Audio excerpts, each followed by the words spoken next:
Welcome to Vitalityville, where natural health is home. My name is Matthew James, and for decades, I suffered with severe atopic dermatitis. I almost died twice along the way. The first time, when my skin turned blue and my throat closed over, I was only 4 years old. From this point forward, a team of highly trained and specialized medical doctors drugged and experimented on me. And as a child, I was put on hydroxyzine, a powerful tranquilizing drug first made by Union Chimique Belge in 1956 and approved for sale by Pfizer in the United States later that year. Hydroxyzine is used in the pre-operative sedation and treatment of neurological disorders, such as psychoneurosis, as well as opioid withdrawal. And various studies have shown that long-term prescription use can lead to tardive dyskinesia, a disorder involving involuntary, repetitive body movements, which may include grimacing, sticking out the tongue, or smacking of the lips. Additionally, there may be rapid jerking movements or slow writhing movements. It has been shown to cause hemolysis, which is the rupturing of red blood cells within the body and releasing their contents into surrounding fluid. As a 4-year-old boy, hydroxyzine also caused me hallucinations, dizziness, and constipation. The drug is now banned for use on the elderly, and in 2015, the European Medicines Agency announced a risk of electrical heart complications with its use. Looking back now, I see this professional conduct as a serious form of child abuse and breach of trust.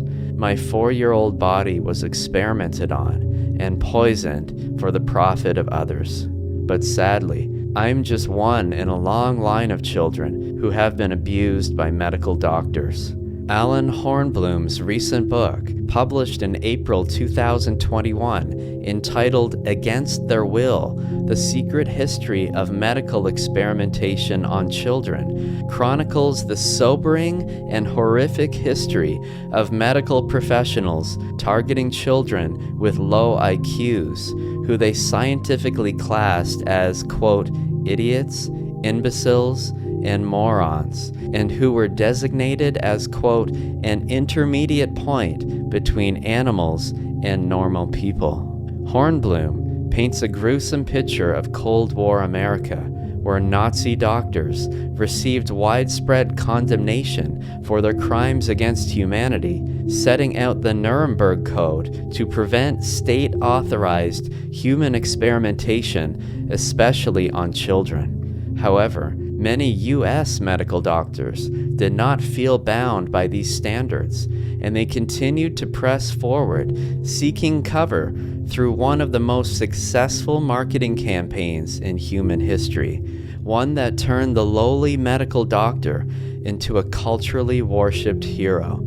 And while the masses were focused on patriotism, wartime vaccinations, and radioactive fallout, many doctors experienced a quiet golden age of experimentation on so-called retarded children. Hornblum's team uses recently declassified government documents to reveal numerous atrocities, including the notorious Iowa monster study, an experiment involving consistent negative criticism to make children stutter, and Konstantin Malekskos's diabolical work exposing children to radioactive isotopes, which he is still proud of to this day, saying, quote, I feel just as good about it today as the day I did it, unquote. Other horrific practices include lobotomies, electroshock therapy, and high-dose LSD experimentation. Hornblum is quick to point out that the entire experimentation agenda seems deeply rooted in eugenics theory, as most of the children abused came from homes unable to support them.